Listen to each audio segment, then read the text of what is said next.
C'est la première et la plus grande université publique au Gabon. La plupart des cadres du pays, premiers ministres, ministres, directeurs généraux, présidents d'institutions, tous ou presque sont passés par ici. Pourtant, 53 ans après sa création, l'université Omar Bongo connaît des problèmes de tous ordres. Entre vétusté des installations, réhabilitation à coût de milliards de francs CFA pour des travaux bâclés ou simplement abandonnés et insuffisance des capacités d'accueil face à l'explosion du nombre de bacheliers qui affluent ici par milliers chaque année, l'établissement est visiblement à bout de souffle. Ajoutez à cela les grèves à répétition des étudiants et des enseignants qui revendiquent de meilleures conditions d'études et de travail, ce qui hypothèque davantage les programmes de formation et entame ainsi l'image même de ce temple du savoir. L'UOB, l'élite délaissée, c'est un grand reportage de Gabon 24. Il a été réalisé ici avec Davila Oubola, Alban Bumba, Tristan Ibouanga et Gide Mamadou.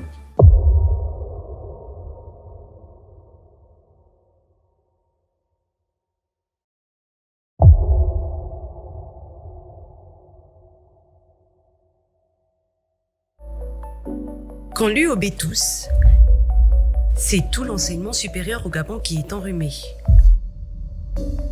Cette phrase de l'ancien recteur Mess Manuel Soumao résume à elle seule la place centrale et pionnière de l'université Omar Bongo dans la formation de l'élite intellectuelle au Gabon. Ces petits commerces et services qui se développent aux abords du portail. Le trafic intense des taxis qui ont établi ici une sorte de gare routière.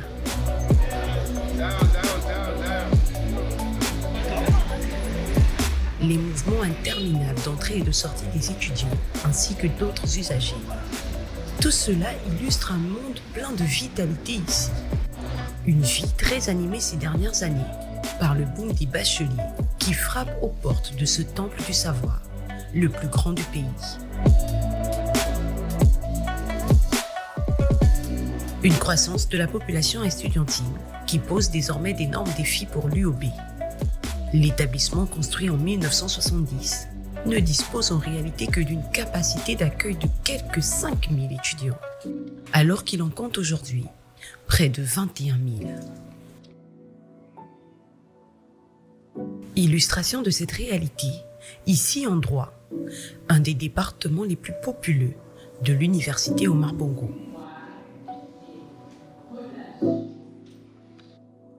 Cette année, les effectifs sont si pléthoriques que nous sommes obligés de subdiviser les effectifs en deux groupes, en deux unités. La première unité qui est dispensée par moi et la deuxième unité dont les cours seront dispensés par un collègue. Au niveau précisément de l'économie, ils sont à 1055. En droit, ils sont au nombre de 2073 étudiants. Et en sciences politiques, qui est le nouveau-né de la faculté, à 160. Si cette année, nous avons reçu 1000 étudiants, nous essayons de renforcer les tables bancs en fonction des salles de classe qui reçoivent le maximum d'étudiants. La faculté des lettres et sciences humaines a une capacité d'accueil de 38 salles de cours et 2 amphithéâtres. Mais vous comprenez très bien que en 2023, avec l'afflux des étudiants qui arrivent chaque année, ces 38 salles de cours et les 2 amphithéâtres ne peuvent plus contenir le nombre d'étudiants que nous recevons au sein de la faculté des lettres et sciences humaines. Comment l'expliquer?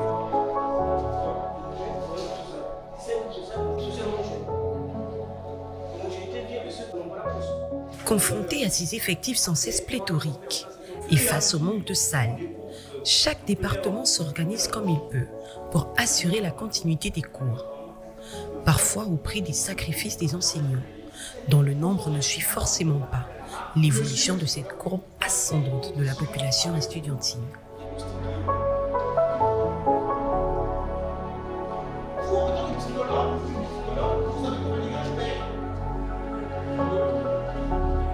Alors comme vous pouvez le constater, nous sommes actuellement dans la salle de licence 1 psychologie. Ils sont en plein cours de psychologie. Sinon, la prise de contact avec l'un des enseignants. Et là, je suis aux côtés de Fanny. Fanny, bonjour. Bonjour madame.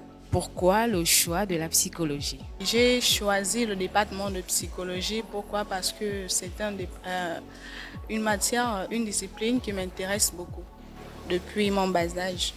Et dans mon environnement, j'ai toujours eu beaucoup de personnes qui avaient vraiment besoin d'aide au niveau de leur santé mentale en fait. Donc c'est quelque chose qui a bouillonné en moi depuis des années. Et voilà pourquoi aujourd'hui je me retrouve dans ce département. La seule chose que je peux me plaindre, c'est la chaleur parce qu'il n'y a vraiment pas la clim et tout est fermé. Et à part ça, il y a le manque d'appareils parce que le prof est obligé de crier pour qu'on puisse écouter. Comme c'est le cas donc, de la première année, nous sommes partis sur un découpage en 3 groupes. Décliné donc de la manière suivante. Le premier groupe a cours très tôt le matin, de 8h à 10h. Le deuxième groupe de 10h à 12h. Le troisième de 12 à 14h. Donc là, ça permettra non seulement, comme dégage, aux étudiants de pouvoir là apprendre dans des conditions optimales, parce qu'il faut reconnaître une chose, c'est que les capacités d'accueil de nos amphis ne sont plus aux normes par rapport, comme dégage, aux effectifs reçus. Pour permettre à tous les étudiants d'avoir une place assise, nous avons un amphi, mais qui n'arrive pas à contenir les 1600 étudiants que nous avons cette année. Nous avons donc opté pour avoir 2 classes pédagogiques, c'est-à-dire que la classe de licence 1 est divisée en 2 groupes. Donc on a un groupe 1 qui a cours en matinée et un groupe 2 qui a cours en après-midi. Ils ont exactement le même volume de cours avec les enseignants différents pour qu'un seul enseignant ne se retrouve pas avec les 1600 étudiants en une seule fois. Il y a de plus en plus d'étudiants qui s'inscrivent et les espaces consacrés aux étudiants est devenu un peu plus restreint parce qu'il y a plus d'étudiants qu'avant. On se retrouve donc dans des situations où on est obligé d'avoir 2 groupes de 2 classes pédagogiques et ce sont des fois les mêmes enseignants qui tournent. Vous voyez que quand un enseignant se retrouve avec plus de 600 copies pour une seule évaluation et qu'il a 3 ou 4 disciplines, c'est quand même difficile.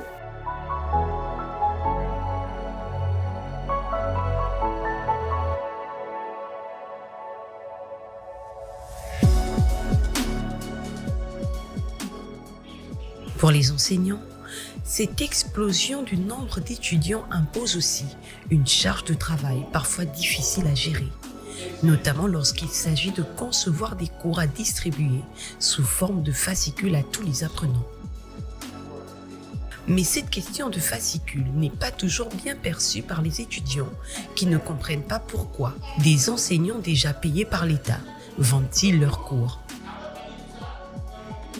Face à cette incompréhension, certains responsables de département se veulent plutôt explicatifs.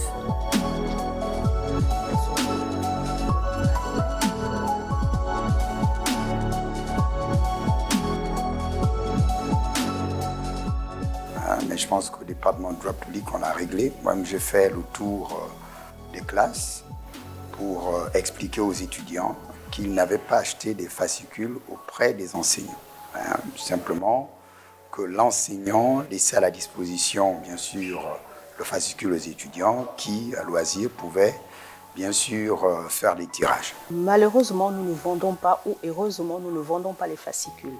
Ce qui se passe, c'est que l'enseignant prépare son fascicule et il le remet au chef de classe qui, à son tour, voit avec ses camarades de classe pour multiplier. Donc, chacun paye sa photocopie. Parce que, malgré toute la volonté, vous comprenez qu'il est difficile pour un enseignant de fournir un fascicule à ses frères, à toute la classe, parce que c'est quand même des effectifs assez lourds.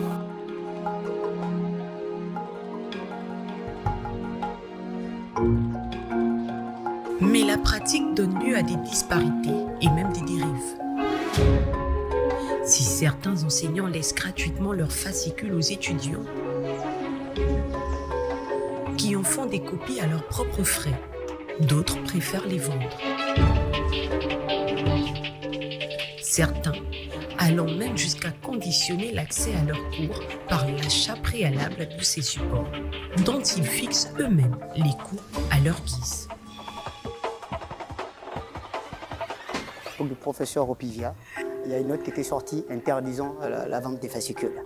Malheureusement, il y a des enseignants qui continuent. Et là, il faut le dire, c'est fait aussi avec la complicité de certains étudiants. Cette vente de fascicules est-elle autorisée? Si oui, comment l'UOB gère-t-elle la question, surtout avec des enseignants qui semblent parfois en abuser? Dans le système LMD, parce que les temps sont réduits, l'enseignant prend de son temps pour regrouper tout ce qu'il y a comme données bibliographiques et le propose à l'étudiant. Ça a un coût. Et je répète que la pratique n'est pas spécifique à l'université Omar Bongo. Ça se fait dans toutes les universités au monde. Ce que nous regrettons tout simplement, ce sont les dérives. Autorisé, oui, parce que nous estimons que les fascicules font partie des outils pédagogiques. Par contre, nous avons eu effectivement un gros débat au niveau pour essayer de réglementer le coût. Le fascicule n'est pas obligatoire, il est recommandé mais pas obligatoire. Et nous avons également tenté de tarifier ces fascicules, dont la barre a été à 3 000. Mais nous constatons effectivement qu'il y a encore quelques dérives d'un certain nombre de collègues qui imposent le fascicule aux étudiants, nonobstant le fait qu'il y a une réglementation qui interdit l'obligation, la recommandation et non l'obligation, et qu'aucun étudiant n'est obligé de payer le fascicule et que l'obtention du fascicule ne donne pas droit à l'entrée, à la participation au cours ou au contrôle continu. Mais l'achat de ces fascicules n'est pas la seule dépense qui suscite l'incompréhension des étudiants. C'est la vérité qui a franchi. En tout cas, pas plus que l'augmentation des frais d'inscription, consentie il y a quelques années par l'université Omar Bongo. Une augmentation dont les apprenants ne ressentent aucun effet positif sur leurs études. Il a été dit, c'est pour un meilleur fonctionnement, c'est pour améliorer les conditions effectivement d'études au sein des universités. Malheureusement, depuis lors, on a l'impression même que les choses vont de mal en pis. On était même mieux à l'époque de 9 000 qu'à 35 000 parce qu'on ne bénéficie d'aucun service de plus. Les effectifs se sont de plus en plus multipliés. Les étudiants s'asseyent à même le sol. Il n'y a pas de connexion Internet. La bibliothèque elle ne répond pas aux normes d'une bibliothèque universitaire moderne. Comment comprendre cette augmentation des frais d'inscription et réinscription? Que fait-on de l'argent ainsi engrangé? Face à toutes ces questions des étudiants, l'ancien recteur tente d'apporter des réponses. La valeur d'un diplôme, 9 000 francs, représente 13,70 €. Et c'est dans les années autour de 2014, avec monsieur le ministre Mapangou, que la discussion, le débat autour des frais d'inscription ont été évalués à 35 000 francs. Initialement, ces frais devaient être à 50 000 francs pour harmoniser avec l'ensemble des pays de la CEMAC. Pour des raisons politiques, on n'a pas jugé donc opportun de passer de 9 000 à 50 000 francs, mais plutôt de 9 000 à 35 000 francs. C'est donc une augmentation pour valoriser davantage les diplômes. Mais des diplômes dont l'obtention ne permet toujours pas de trouver un travail sur le marché, car jugés trop théoriques. Pour tenter de sortir de cette image de fabrique de chômeurs, l'UOB a ouvert depuis quelques années des parcours professionnels pour former directement des étudiants prêts à l'emploi. On doit comprendre les faits sociaux. Depuis quelque temps, sur recommandation donc du gouvernement, un certain nombre d'enquêtes ont été menées pour faire en sorte, pour essayer d'arrimer donc nos offres de formation au marché de l'emploi. Mais nous peinons encore à faire en sorte qu'il y ait une véritable adéquation entre le système de formation et le système de production. Parce qu'il faut le dire également que nous avons une économie extrêmement extravertie qui fait en sorte que nous avons du mal, énormément du mal, à faire en sorte que nos offres de formation trouvent des débouchés sur le marché de l'emploi. Avec le ministre de l'Enseignement supérieur, nous venons donc de signer un partenariat avec la Fédération des entreprises gabonaises qui vont également nous accompagner dans cette mise en équation donc, de notre système de formation avec notre système de production. Et aujourd'hui, nous avons pas moins d'une trentaine de licences et de masters professionnels. Licence ou master professionnel, le programme semble bien marcher dans de nombreux départements qui l'expérimentent, avec des filières aussi diverses que variées. Les parcours professionnels du genre en licence, nous en avons 3 en droit public.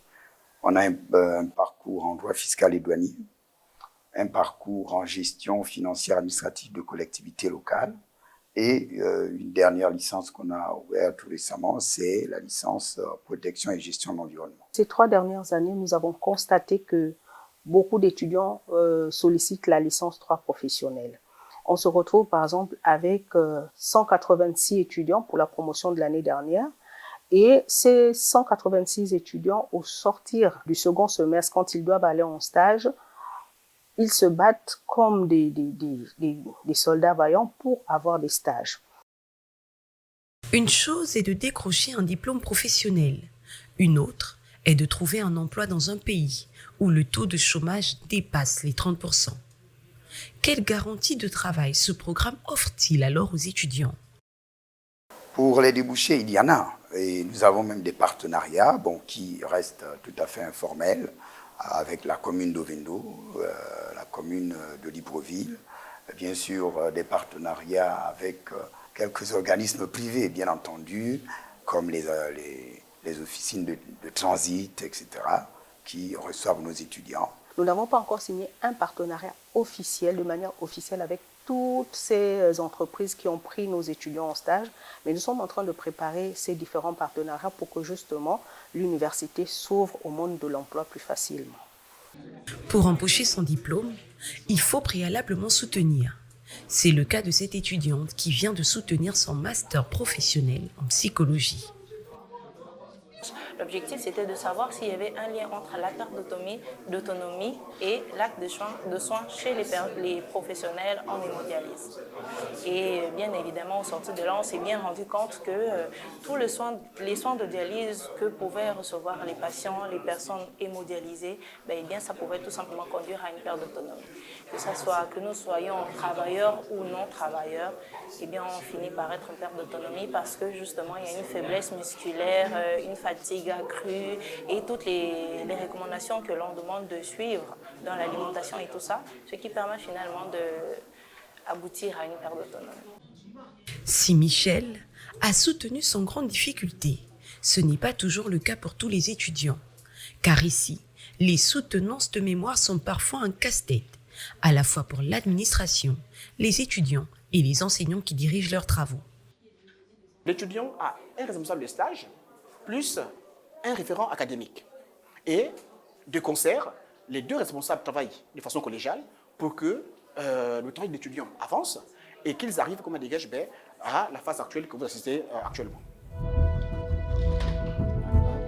Entre difficulté de trouver un stage en entreprise pour les parcours professionnels, indisponibilité de certains directeurs de mémoire, reformulation ou changement de thème en cours de travail, c'est souvent la croix et la bannière pour soutenir.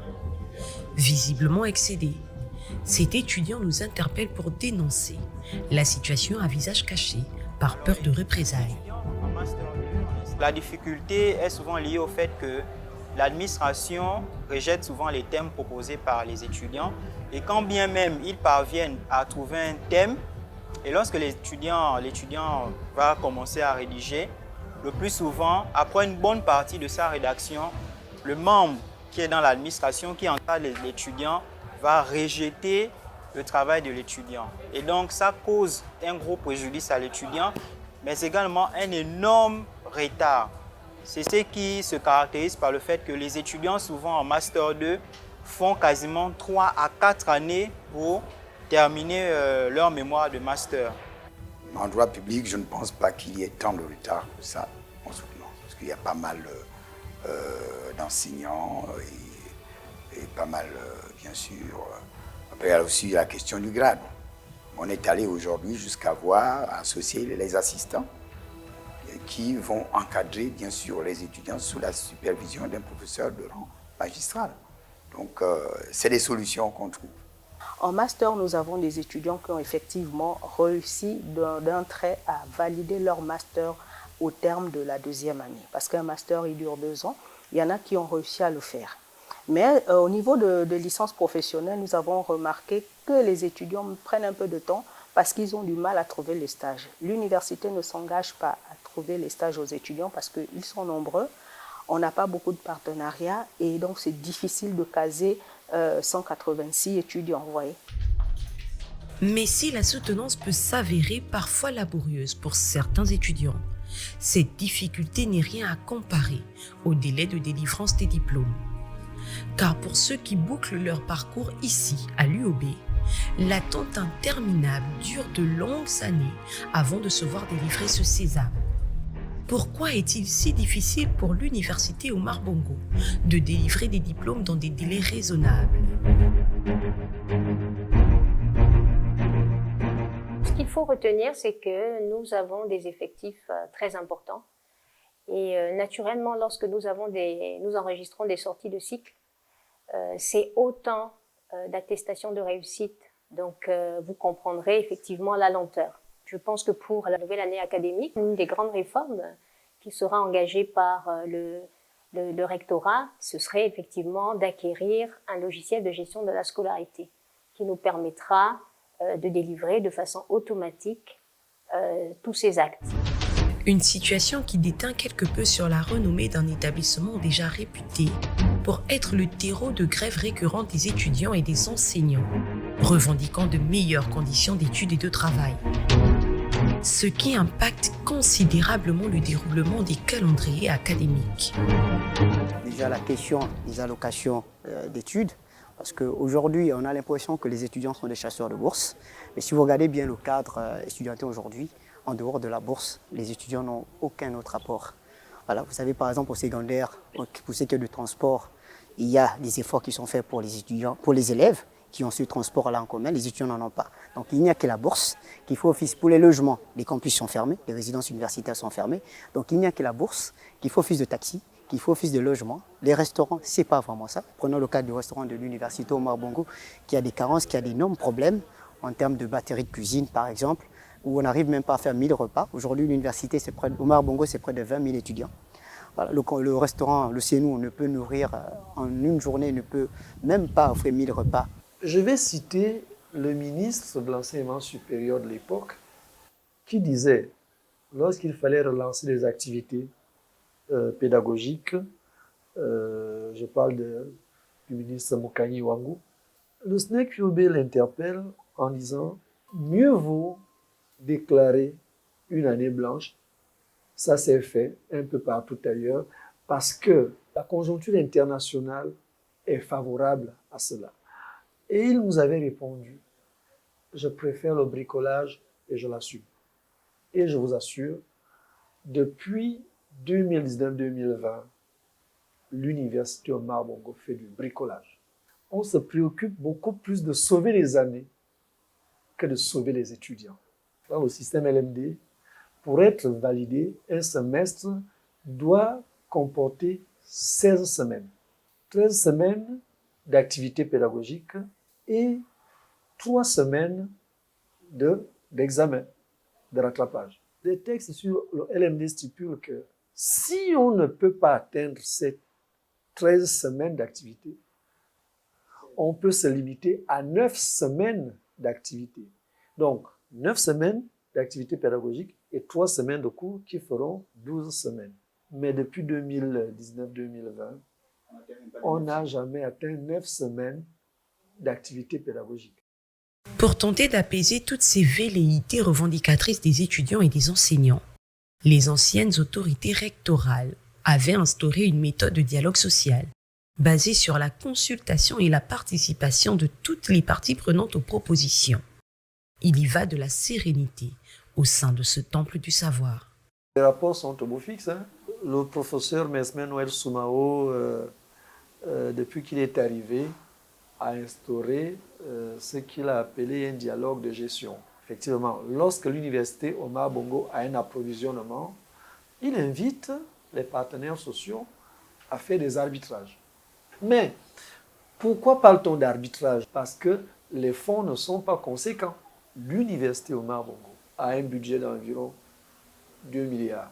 Alors maintenant, ces 2 milliards ne sont pas exécutés à 100%. Voyez-vous. Donc, lorsque les autorités rectorales ont, par exemple, un approvisionnement de 250 millions sur 2 milliards, on vous dit la première tranche, c'est 250 millions. Alors, les 250 millions arrivent, il y a des vacations des enseignants à payer, il y a les primes du personnel à tous à payer, il y a les fournisseurs à payer, etc., etc. Il est obligé de faire des arbitrages qui nécessairement vont causer des mécontentements. Est-ce que vous voyez?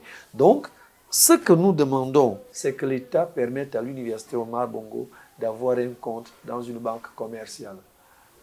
C'est cette banque commerciale qui pourrait venir en aide à l'université Omar Bongo en cas de besoin. Rien que l'université de Douala a pratiquement 7 à 8 fois le budget de l'université Omar Bongo qui oscille autour de 2 milliards. Donc il faut vraiment un investissement massif, non seulement pour renforcer les capacités d'accueil et les structures, mais aussi et surtout pour créer un environnement de qualité. Une maxime géopolitique d'un collègue qui se plaît souvent à dire que qui contrôle l'UOB contrôle l'enseignement supérieur. Qui contrôle l'enseignement supérieur contrôle une partie de la jeunesse, et qui contrôle une partie de la jeunesse contrôle une partie de l'opinion nationale. Et c'est important que l'on puisse effectivement s'appesantir sur la situation globale de l'enseignement supérieur, parce qu'il n'y a pas de nation qui se soit développée sans un enseignement supérieur de qualité.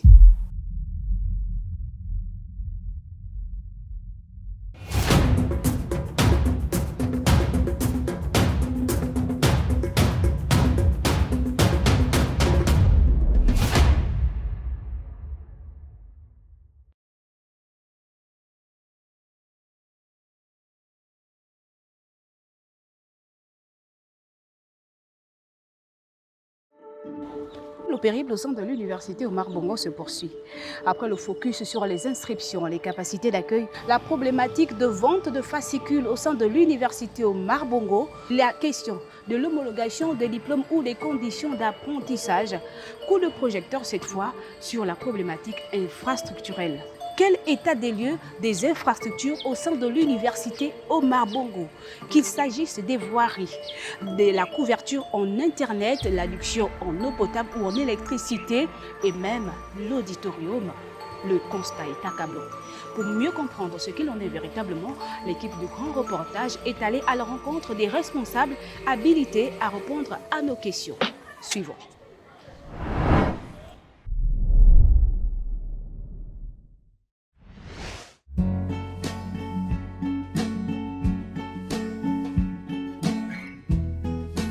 Parmi les infrastructures indispensables au fonctionnement de l'université Omar Bongo, la BUC. Bibliothèque universitaire centrale. Pour comprendre comment ça fonctionne ici, nous avons rendez-vous avec le directeur.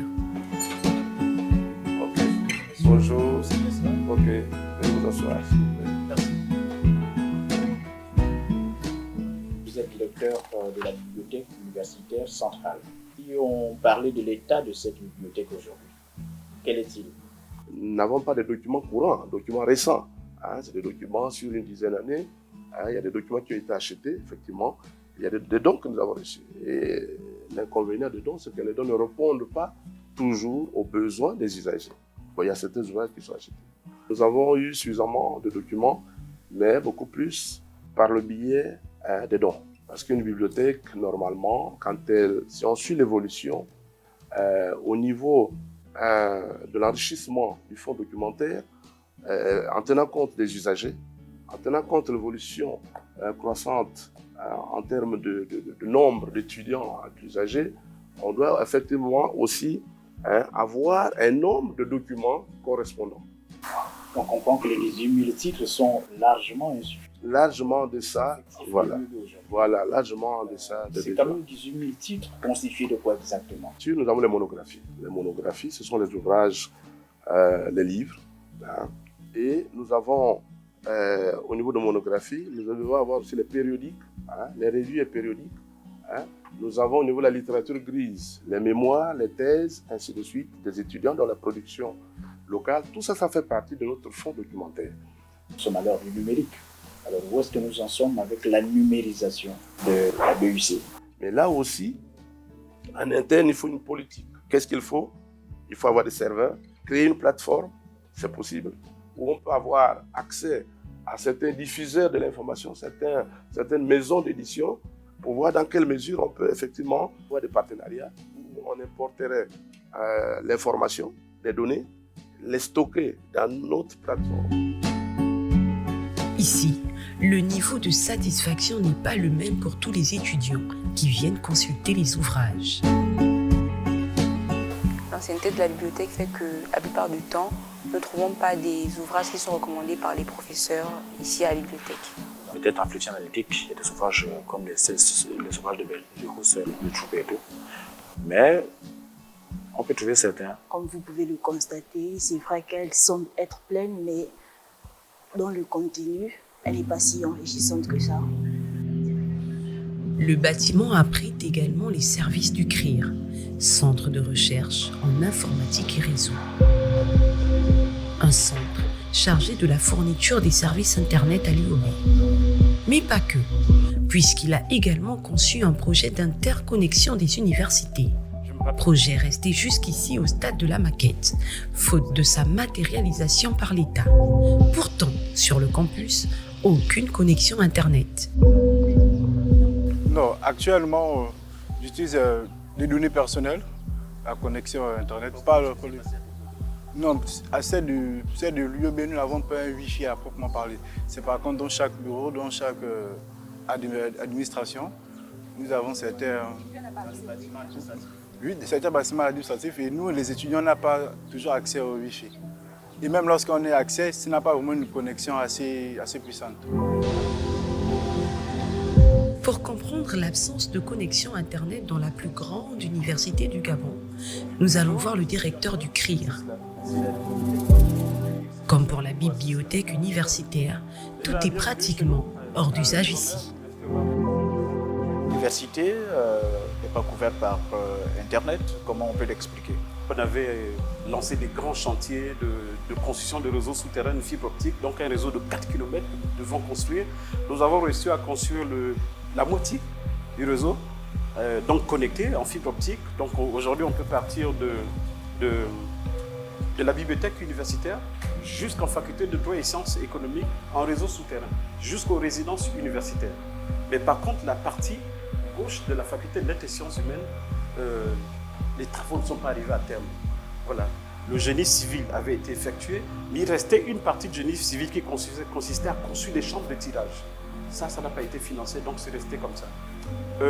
La partie gauche de l'université, donc celle du nord, qui est représentée par la faculté de lettres et sciences humaines, est connectée en fibre optique, mais en fibre optique aérienne. Donc en fait, le réseau de transport, en réalité, il existe. Maintenant, il reste le dernier kilomètre vers le client, qu'on appelle last mile en télécommunication. Donc le dernier kilomètre, ça peut être quoi? Ça peut être un câble qui raccorde un bâtiment et qui met en place des prises pour que les usagers se connectent, donc les administratifs. Le last mile vers le client, c'est quoi? C'est une borne Internet qu'on peut mettre pour diffuser Internet sur le campus. Donc en 2012, 2013, 2014, on avait déjà conçu un réseau hotspot universitaire qu'on appelait Nzimba. Voilà. L'UOB est en proie à des problèmes de sécurité. Donc ces AP, access points qu'on avait installés sur l'ensemble des bâtiments ont été vandalisés. Donc c'est un investissement à refaire. La NEF, le partenaire de l'État, a construit ce qu'on appelle le réseau de l'administration gabonaise. Donc aujourd'hui, en fait, on est capable d'avoir ces environnements comme ça. On peut les cloner à Franceville. Donc c'est ce qu'on va essayer de regarder sur le schéma, ici, à côté. Donc c'est le schéma, en fait, que nous avons produit et qui nous permettra de construire, en fait, le réseau d'éducation de la recherche. Donc en fait, c'est un réseau d'interconnexion du système éducatif. Pas seulement l'enseignement supérieur, donc du système éducatif. Donc on fait quoi? on construit ces ensembles techniques à des points clés dans les capitales provinciales de préférence et puis dans des grandes villes à fort potentiel économique, voilà, qui ont la capacité d'avoir des étudiants, hein, qui ont du monde, des villes comme Monda, c'est un gros pôle industriel. Donc, sur le NREN, en fait, il est prévu d'amener toute l'infra derrière et de raccorder ces établissements. Vous voyez, prenez l'exemple, par exemple, OIM a bénéficié de l'infrastructure d'État, donc du backbone national, qui a même permis de connecter le stade d'OIM.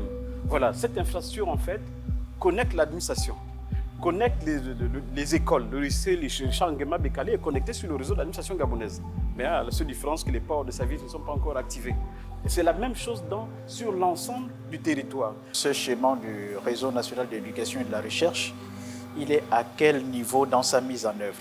Ou bien il est encore au stade embryonnaire parce que vous disiez que ça fait des années qu'il a été conçu? Bon, il est resté sur les starting blocks parce qu'en fait, derrière, on avait besoin d'une décision politique. Voilà, la décision politique, logiquement, devait se faire au niveau des instances supérieures de l'enseignement supérieur. Donc, il était question de prendre un arrêté qui mettait en place un comité technique qui devait conduire ce projet. Donc, depuis 2012, c'est resté dans les starting blocks. Autre infrastructure, l'auditorium. Construit pour servir de commodité à l'université et aux étudiants, notamment dans l'organisation d'événements et autres, le bâtiment a été mis en chantier de réhabilitation depuis 2008. Pourquoi ces travaux de réhabilitation ne sont-ils jamais allés à leur terme? Le directeur du patrimoine ne saura vraiment quoi nous répondre. Tous ces travaux de construction et de réhabilitation étant conçus ailleurs et imposés à l'UOB, sans consultation préalable des responsables de l'établissement. Alors, on vient de visiter l'auditorium de l'université Omar Bongo qui est toujours en chantier depuis des années et on n'arrive pas à comprendre pourquoi jusqu'ici, ce chantier n'a pas été livré. Les travaux ont démarré en 2008 et c'est un marché qui a été passé par le ministère de l'Enseignement supérieur qui a fait des appels d'offres de l'ordre de 1,8 milliard. Près de 2 milliards. Près de 2 milliards. Et ce marché, après Sorec, c'est Sogad qui a repris le marché en 2008. Moi, j'arrive en 2011. Donc, je ne suis pas...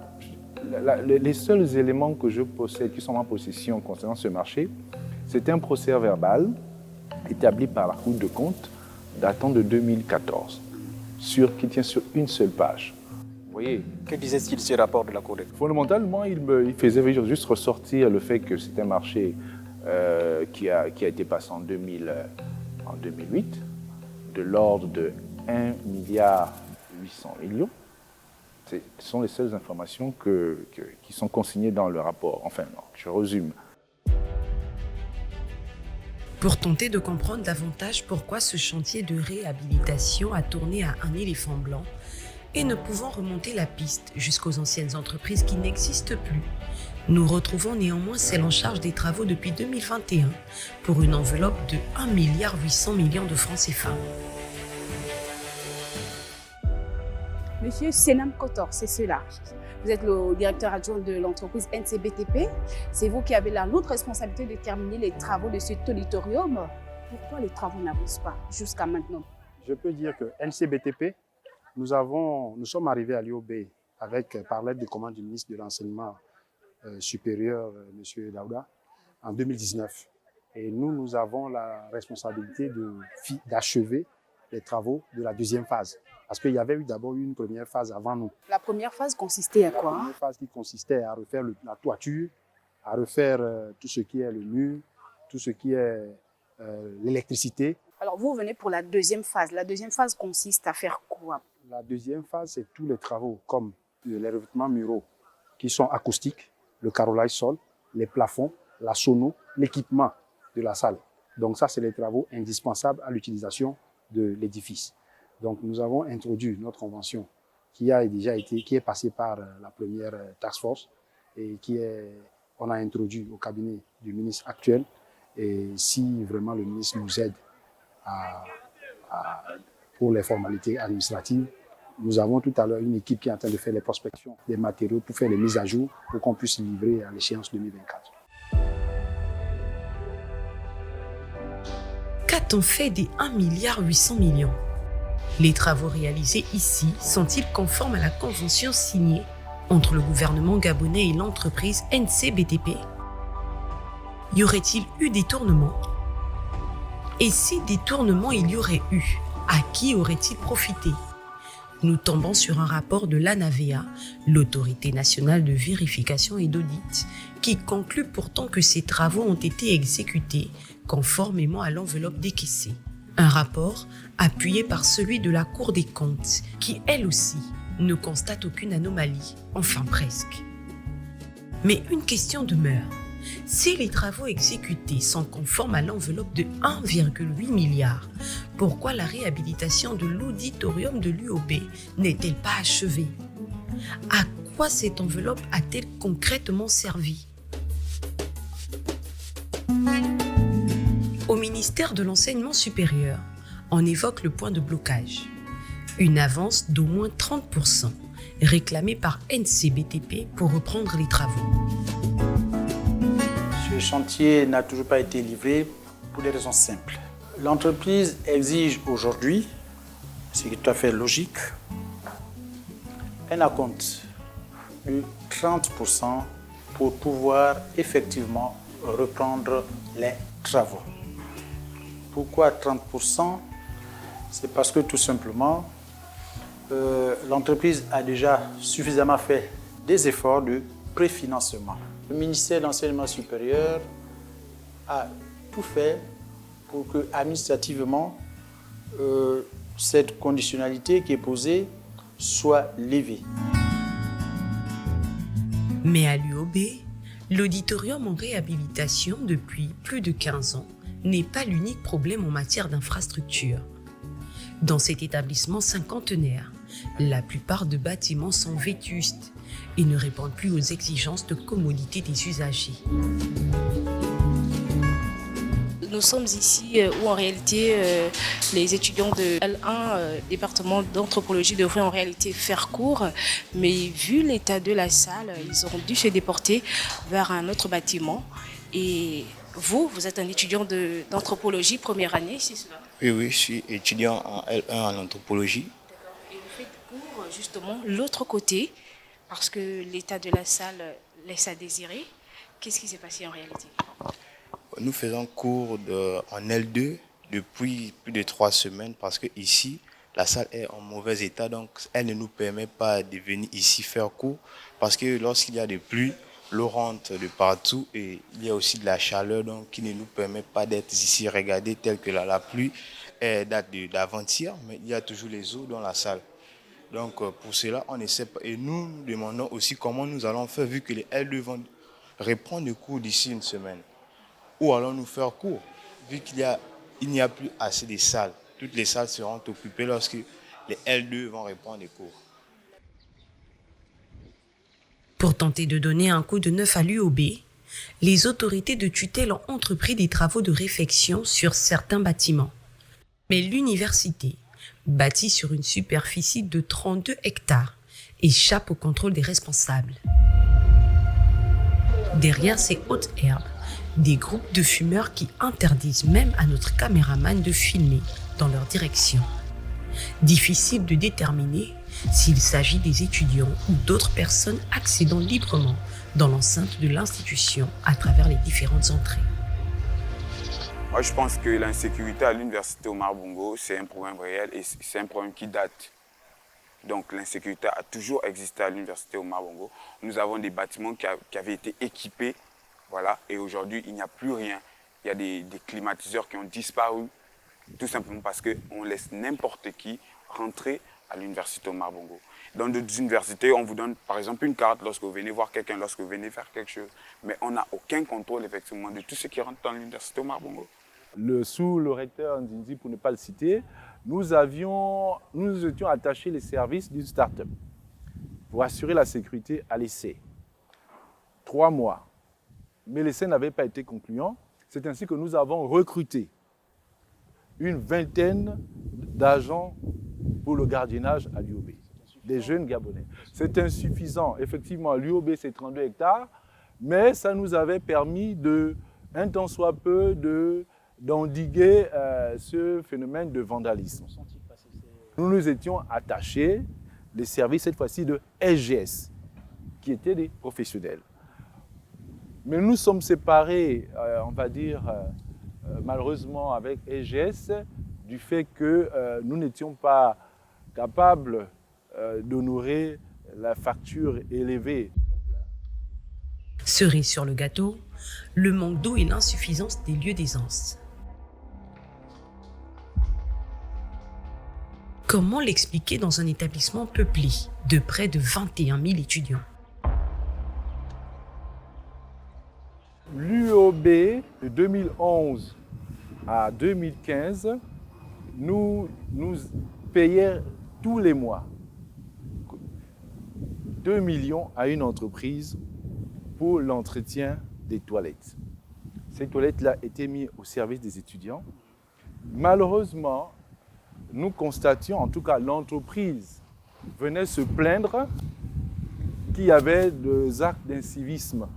C'est-à-dire que les étudiants, quand ils rentraient dans les toilettes, ils les trouvaient propres. Cependant, ils ne se soulageaient pas dans les WC. Ils le faisaient à même le sol. Cette situation nous a conduit au fil du temps, en voulant responsabiliser les étudiants, en partenariat avec la mutuelle, de contacter une start-up gérée par des étudiants.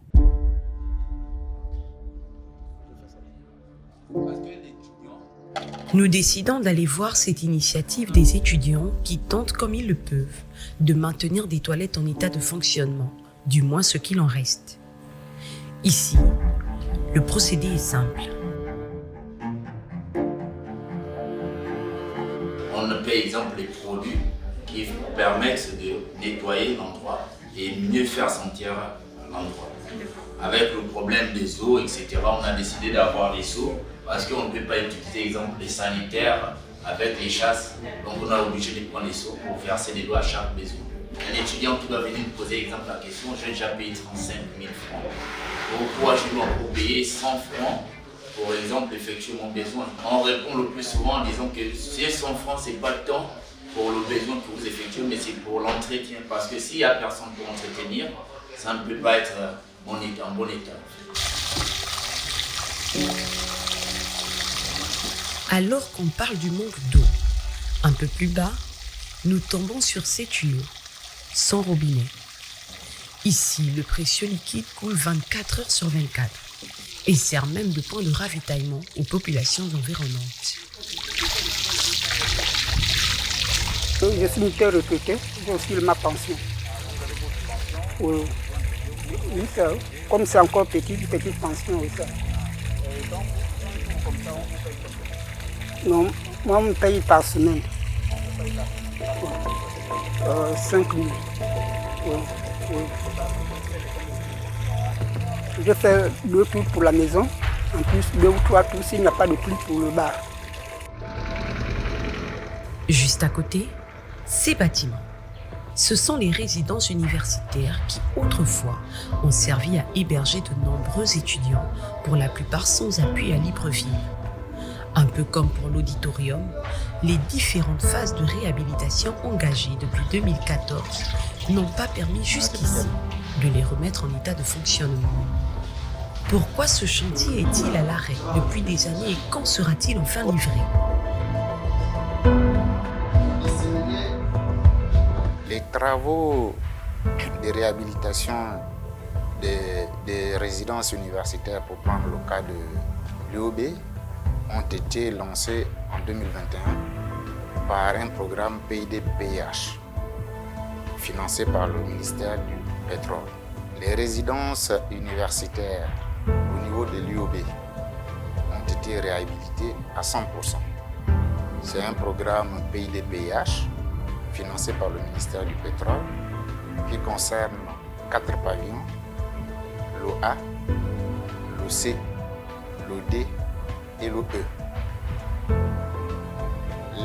Les pavillons F et B ont fait l'objet d'un autre programme antérieur, Mais en ce moment, il faut seulement un rafraîchissement pour ces 2 pavillons.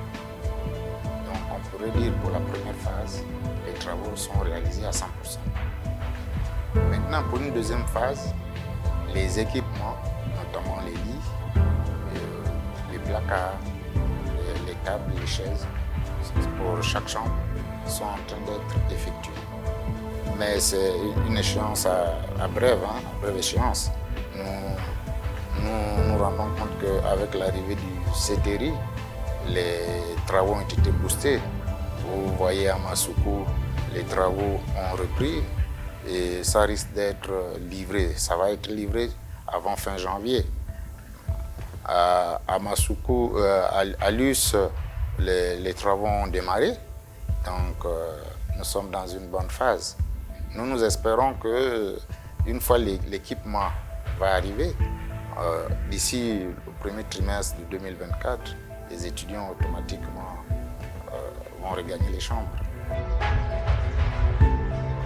Certains bâtiments pourtant rénovés et entièrement équipés depuis bientôt 10 ans n'ont jamais été ouverts aux étudiants. C'est le cas de ce pavillon F. La nature ayant horreur du vide, surtout avec l'ampleur des actes de vandalisme à l'UOB, tout ou presque a été emporté ici. Ce qui nécessite d'autres travaux, les premiers n'ayant servi à rien. Quand vous êtes rentré ici, il y avait un état de lieu fait. On a fait l'état de lieu des matelas, l'esprit, le moteur de clé, avec le matelas. Il y avait combien de matelas? Non, je dois ça sur le papier. Même moi, le monde de clé, ça. D'accord. Regardez les postes téléviseurs. Tout équipé. Tout équipé. Entreprise. Projet piloté par la GTI. Oui, la GTI. Et aujourd'hui, un climatiseur. Tout ça, tout a été vandalisé. Tout a été vandalisé. Tout a été vandalisé. Un gâchis que ne digèrent pas ces étudiants, pour la plupart désœuvrés, et qui ont trouvé au pied de ce bâtiment un point de rencontre pour débattre chaque jour des problèmes de l'UOB et de la cité. Il y a des pavillons qui sont non habités. Il y a des étudiants, pour la plupart, qui viennent des provinces, qui viennent à Libreville. Lorsqu'ils ont eu le bac, ils n'ont nulle part où aller. Et ils déambulent partout dans l'université. Il faut qu'on ouvre effectivement ces locaux-là pour que les étudiants effectivement puissent s'épanouir dans leur cadre. Ici, face aux difficultés de trouver un travail, certains songent à l'entrepreneuriat. Mais sans financement, ils restent partagés entre optimisme et pessimisme. Donc je connais tout ce qui se passe dans l'université et toute la magouille qui est. Comment voulez-vous qu'on puisse créer? Moi-même, je suis anthropologue, au chômage depuis 7 ans. J'ai un permis de conduire, inactif. J'ai arrêté mes études en licence à cause du manque de moyens. Arranger le pays pour que les générations futures puissent bénéficier de ça si nous n'avons pas eu cette chance. En attendant la réouverture de ces pavillons, les étudiants, pour la plupart, continuent de tirer le diable par la queue, avec des coûts vertigineux du loyer dans les quartiers de Libreville, deuxième ville la plus chère d'Afrique, selon le classement Mercer en 2022.